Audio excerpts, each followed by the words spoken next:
As many of my subscribers might have noticed, I'm a little obsessed with the Crusades. Call it my German and Iranian DNA constantly at war with each other, or maybe I just have a death wish knowing that a significant proportion of viewers that aren't subscribed are going to get upset regardless when discussing such contentious topics. Now, there are a large number of similarities between the Crusades and the Reconquista that might be overlooked by some, with both being attempts to re-establish Christian rule in Islamic areas that had previously been Christian. Both were not single events or wars and actually took place over a period of several centuries. The Reconquista is actually considered by many historians to be a chapter in the Crusades. Both were extremely pivotal in the emergence of European imperialism and future colonialism, and the Christians and Muslims both had their days in the sun with the fall of Al-Andalus and the Crusader States respectively. Now, did the Crusaders and conquerors in the Levant and the Iberian Peninsula actually believe in the cause they were fighting for, or were they simply pawns to a higher power?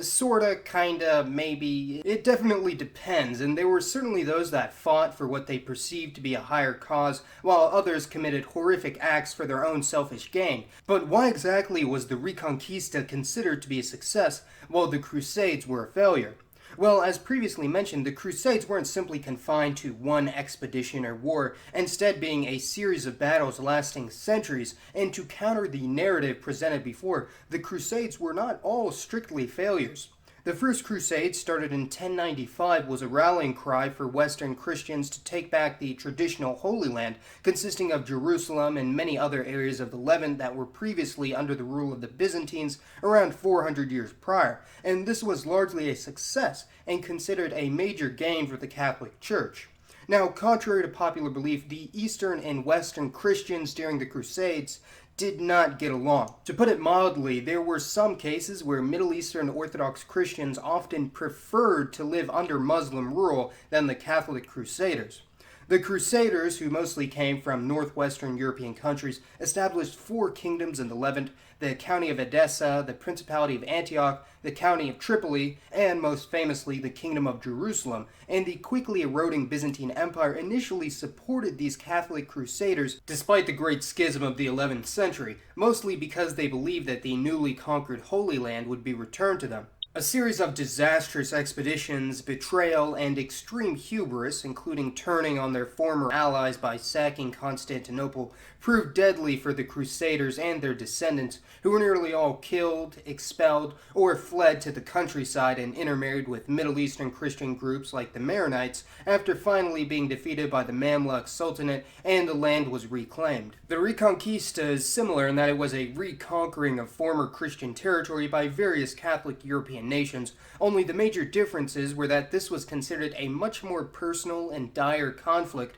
with the crown of Aragon, Castile, and Leon bordering the Islamic entity of Al-Andalus, which was initially a part of the Umayyad Caliphate, which was the first, most extensive, and most unified Islamic empire in all of history. The majority of Iberia remained under Islamic rule for several centuries, and even after the tide had begun to turn in favor of the Western Christians, the last of the Iberian Muslims, or Moors as they were known, were able to survive in the peninsula until the year 1492 through the Emirate of Granada, a small kingdom located in the far south of Spain and the current region of Andalusia, and although the majority of the Muslims were expelled to Latin America and North Africa, they certainly did leave their impact on mainstream Spanish society and genetics, along with the Crusaders who left a footprint in the Levant, 2 subjects we've discussed in detail in the past. Now, what if these 2 events went a bit differently? What if the Mamluks were never able to drive out the Western Crusaders, and the Castilians were never able to defeat the Moors?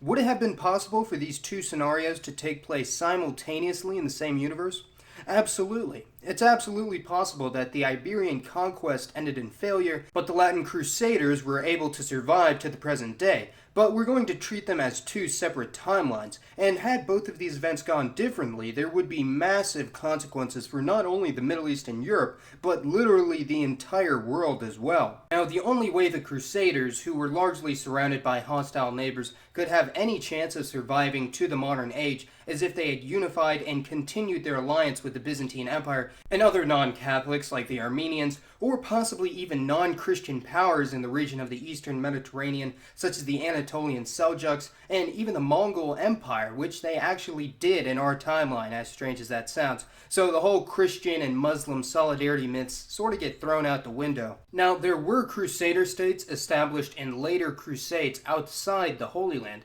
including the Kingdom of Cyprus in 1192, consisting of Cyprus and a few possessions on the Anatolian mainland, and the so-called Latin Empire in 1204, centered around Constantinople, which was the short-lived successor of the Byzantine Empire before the Catholics were once again ousted from power. Most likely, in order to survive to the modern day, the Crusader states would have needed to put aside their differences and either become a single empire or cede their lands to the Byzantines in order to have a fighting chance. Now, this also means that most likely the Byzantine Empire never falls, which has massive ramifications, as this means the Ottoman Empire would never rise to conquer massive areas of Europe, the Middle East, and North Africa, and by extension, Europeans would never stumble upon the Americas, or at least not in the same way they did in our timeline, as the Ottomans do not restrict their access to trade in the East, so literally everything in history past the 15th century is completely up for speculation.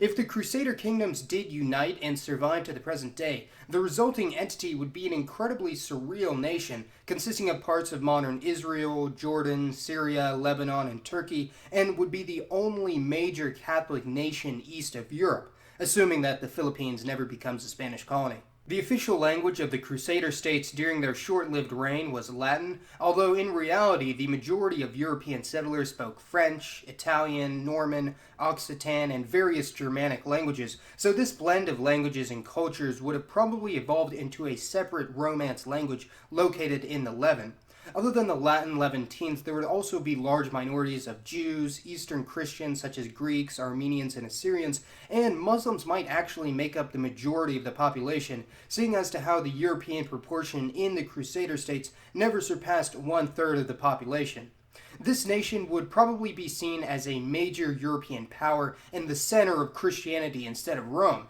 and relations with the neighboring Muslim nations probably wouldn't be half bad considering these events took place almost 1,000 years ago, although they would still be seen as foreigners and invaders, so think of a much larger Lebanon with Greek and Italic influences. Now, as for the Reconquista, this was an event that significantly molded most of modern history, and there were several stages that lasted from the 8th to the 15th century AD. And as far as the Reconquista failing, this could mean many things, varying from the complete destruction of the Iberian Christian nations to perhaps a failure to defeat and expel the Emirate of Granada in the 15th century. Assuming that the Umayyads are unsuccessful in pushing further into Europe as in our timeline, or simply choose not to, if a powerful and united Islamic empire were to occupy Iberia, it's possible they could have crushed the last of the resistance located in the northern fringes of the Iberian Peninsula. This is a bit different from the Ottoman conquest of the Balkans, as these territories in the Ottoman Empire still maintained their various Slavic and Greek identities,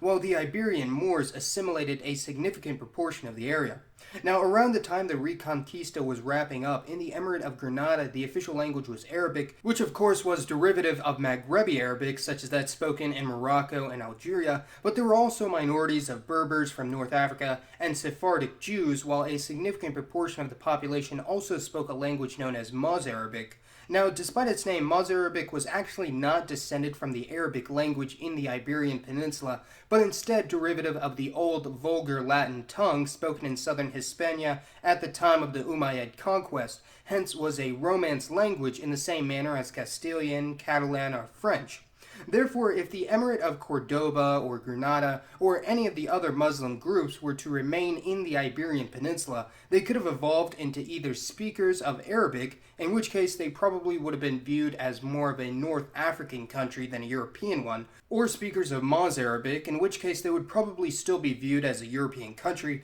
perhaps in the same light as some of the Islamic nations in the Balkans, such as the Albanians or Bosniaks. If Spain never develops as a country, this also means, again, that most likely the Americas are never discovered by the Spanish, and maybe another Western European power such as the French, British, or Italians would end up picking up that mantle, or perhaps the Iberian Moors would, or perhaps none at all, in which case history would be completely unpredictable. But I believe people have done many videos in the past on what if the Americas were never discovered or colonized. In such a scenario, Iberia's population, as well as the population of pretty much every other European country, would be a great deal higher than they are now, as this means that there is no major period of migration to the Americas and elsewhere, a topic we've discussed in a previous video.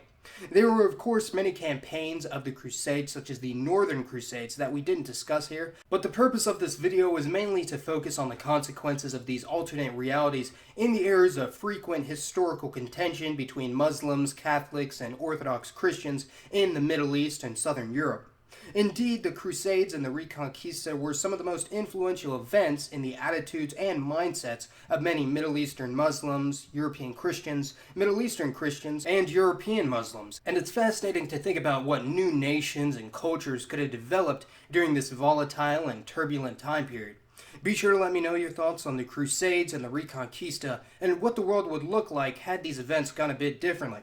And as always, this has been Mason. Thanks for watching, everyone. Deus Akbar.